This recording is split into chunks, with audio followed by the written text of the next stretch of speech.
Okay, let's pick up from where we left off last time, where we created these show hide links where the icon is changing and we're able to stack them up like this because they have it's pushing and pulling the content below. And this is based off of this one here where we all previously learned how to change the text with dynamic panels, different states of a dynamic panel. So here, this is where we left off. Right. It's not loading. Right here. Looks like that. So we decided in our project that maybe they decided to keep the text the same but only change the icon. So now what we want to do is make this icon clickable because users may try clicking on it, and so it should be clickable. And so let's go through and do that right now. We're going to use the same one that we were using before, so I'm going to delete these others real quick. And so just to kind of review, we have this dynamic panel with two states, and it's just switching states and showing and hiding this content here. So the way I would do this, the easiest way that I would do this would be to just open up this dynamic panel, these two states. I'm going to click this button because I want to work on all the states, and this opens up all the states. And so the easiest way to do that, there are a couple ways to do it, but the easiest way to do it would be to just select this and paste these onto it. Let's see how that works. So I'm going to copy. I could use key command Control C, or I mean Command C, or copy. And then I'm going to go to here and paste. Now it put, you can hardly see it because it has that number on it, but it put that, and remember there's a good trick, the Control space bar will hide those things temporarily. But it put a whole bunch of interactions onto, it put the same interactions onto that icon. So let's just see what that looks like. I'm going to use Control-Shift-P to preview this in my browser. Let's see if it worked.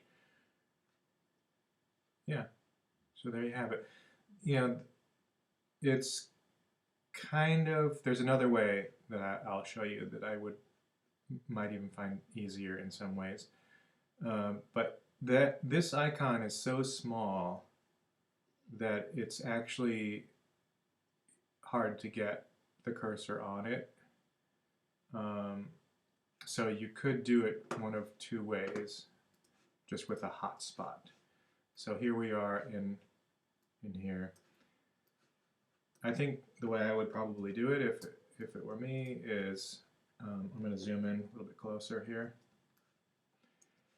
I'm gonna take this and just delete these interactions. So now it's just this shape that we just have a link with some interactions on it. And what you could do is just take all these interactions from the link and copy and then paste them onto this hotspot. You just select it and hit Command V. So now this has the same interactions, and then we can delete the interactions from here. And we could just put this right on top of it like that. And now let's preview that in our browser.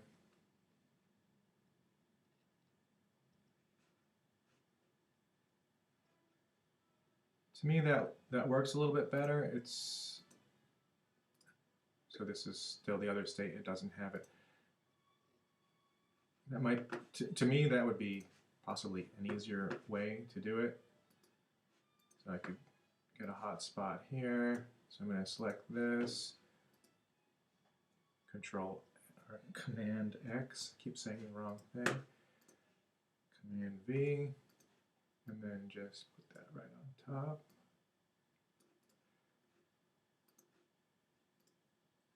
And then we can preview that in our browser.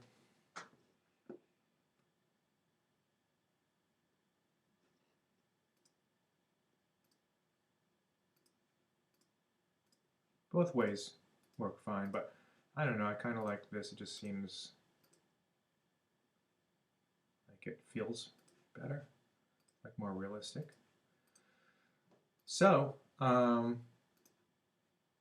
that's how you can make sure that small elements like this are included with the clickable area of your link.